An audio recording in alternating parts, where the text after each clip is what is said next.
Kuri televiziyo yanyu tubandanya kubashitsako amakuru y'imvaho, amakuru atosoye neza, amakuru ku migwano iriko irahuza umuhari M23 hamwe n'igisoda ca FARDC.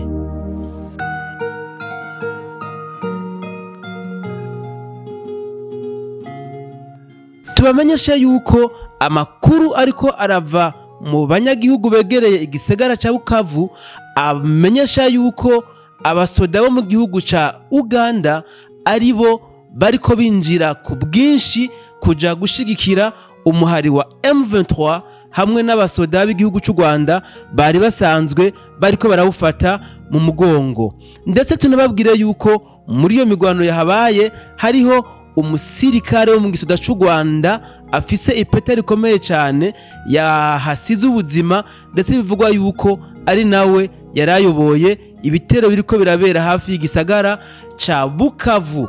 Iyo nkuru tuzoyibagezaho neza mu mavideo yacu tuzobagezaho, hanyuma tubabwire amazina y'uwo musirikare, tubabwire ivyamuranga, ndetse tubahe amateka yiwe mu gihugu c'u Rwanda.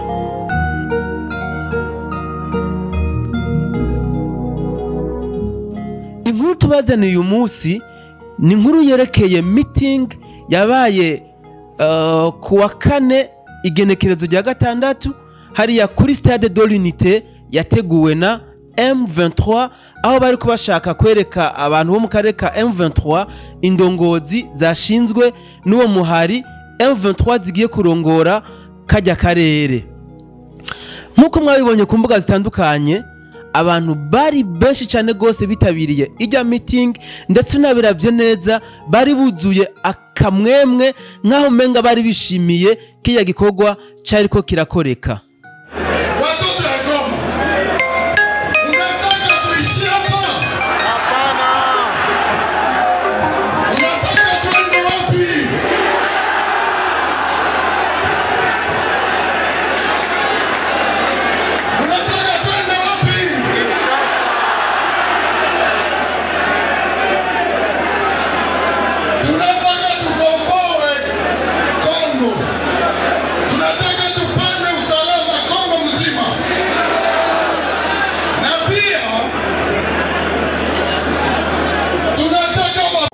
Yacu ije kwerekana ivyari vyihishije inyuma y'ijya meeting. Abantu benshi baratangajwe n'ingene ijya meeting yitabiriwe n'abantu benshi cyane gose, kandi bikaboneka nkaho bari banezerewe.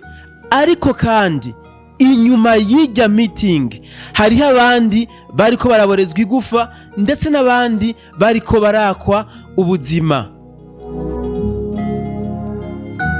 Nkuko muriko murabikurikirana kuri Noreresi, murabona ko uyu mugabo yariko arakubitwa cyane. Abantu benshi ndetse baribaza ati none uyu muntu yariko arahogwa iki, kubera ko kano ka video katanguye gutembera cyane ku mbuga ngurukana bumenyi kuva ku munsi wejo.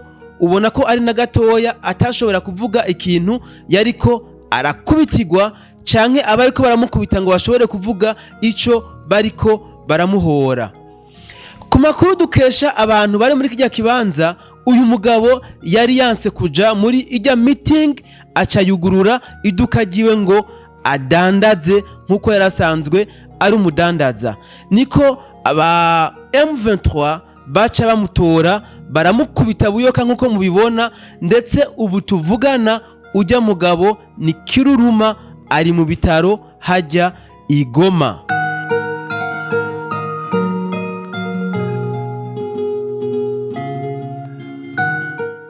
Nkuko mubibona kuri iyi foto nayo, uyu muntu yarakubiswe kubera ko nawe yanse kwitaba ijya meeting yateguwe na M23, bamukubise gushika acikanye.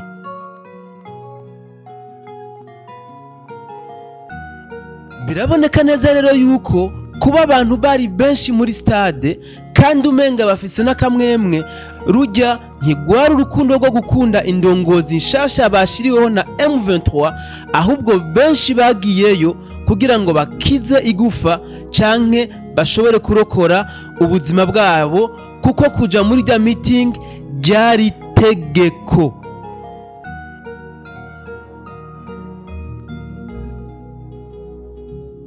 Kuba babimviriye yuko umuhari wa M23 ukunzwe mu gihugu ca Congo, dufatiye kuri ijya meeting yakorewe kuri Stade de l'Unité, reka tubacishizemwo amwe mu ma audio ariko aracanacana ku mbuga, niho muheza gutahura abakongomani uburyo bariko barafata umuhari wa M23.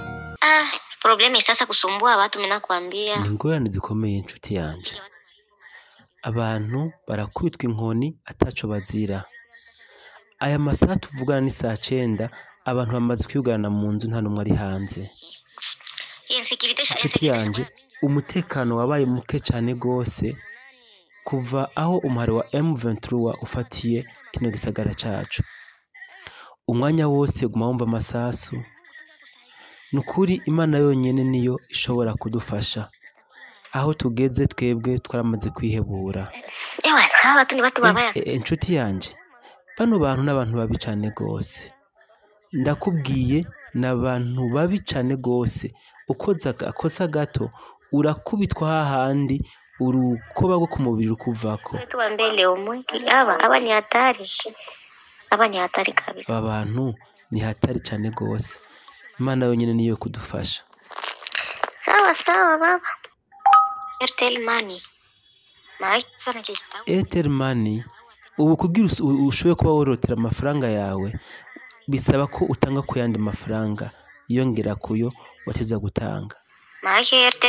Ubu ubuzima mu gisagara ca Goma burazimbye cyane gose, kuko n'abafite amafaranga muri Airtel Money ntibashobora kuyakuramo. Watu nabo bashogopa. Abantu benshi bo bafise ubwoba budasanzwe. Kwasema hivi, kama unaweza pata. Nareko ndakubwira nshuti yanje, nimba hari ikintu wowe ufise umfashe, nabuze ko ndabigenza, ufashe shobore kuronka n'udufaranga nogura uduharage ngaburira abana. Sijo. Kama unabarikiwa nkamwe Imana yo guhezagira ukagira ikintu ronse, ntunyirengagize umfashe. Hano hantu turi ubuzima burakomeye cyane gose. Bariyadukiza ngo uyu munsi ntagire ikintu na kimwe mukora, ubundi mwanya nawe uti nimugure mukore. Nukuvuga dukora uko bipfuza. Enda guha akarorero nshuti yanjye. Uyu munsi barenganya ahantu abagore babiri bariko baragwana.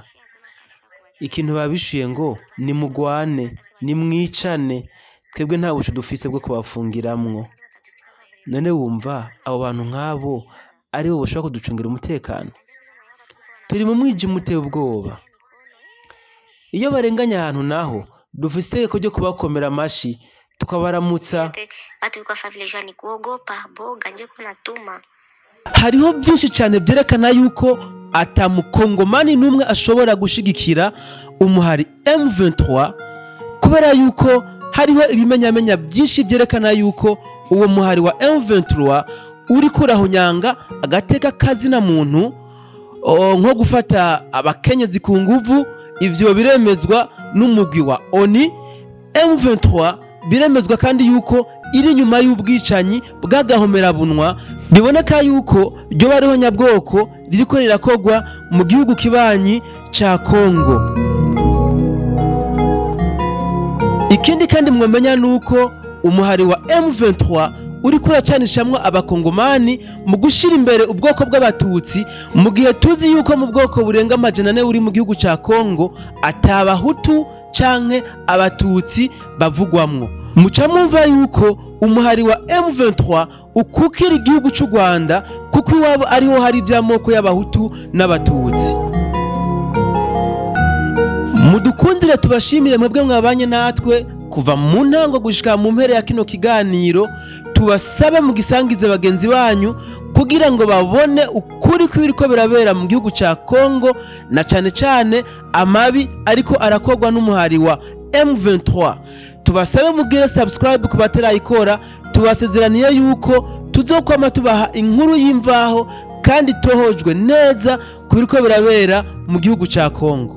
wowe ufise ikibazo ca mibe canke izindi ngwara zo mu nda, wowe ufise ikibazo c'itosekara ry'inzira y'ibifunguro ariyo trouble digestif, wowe ufise ikibazo c'uburuhe bw'igitigu, wowe ufise ikibazo c'itokogwa ry'inzira y'amaraso canke y'umubiri, wowe ufise ikibazo co gukomorwa n'igikoko canke wowe ufise ikibazo co gufungura ishano canke mu byo wanyoye, kazi cyane mu kigo Sanibu kirabigufashamo. Iherawe nawe cyakuzaniye ingaburo muti Aleo Gibraltar Plus irabigufashamo igakemura bigebezo byose twakubariye. Woba wifuza icyo tugufasha, dukorera muri Rohero ya mbere kuri Avenue Pierre Ngendandumwe inimero 22. Mbega ubu uri kure cyane udashoboye kwashika, twakure kuri 69 ubusa 87 majana 756 canke kuri 77 93 67 47. Turabahaye ikaze cyane kugira ngo amagara yanyu abandanye amera neza, kuko gukira ingwara niko kuramba.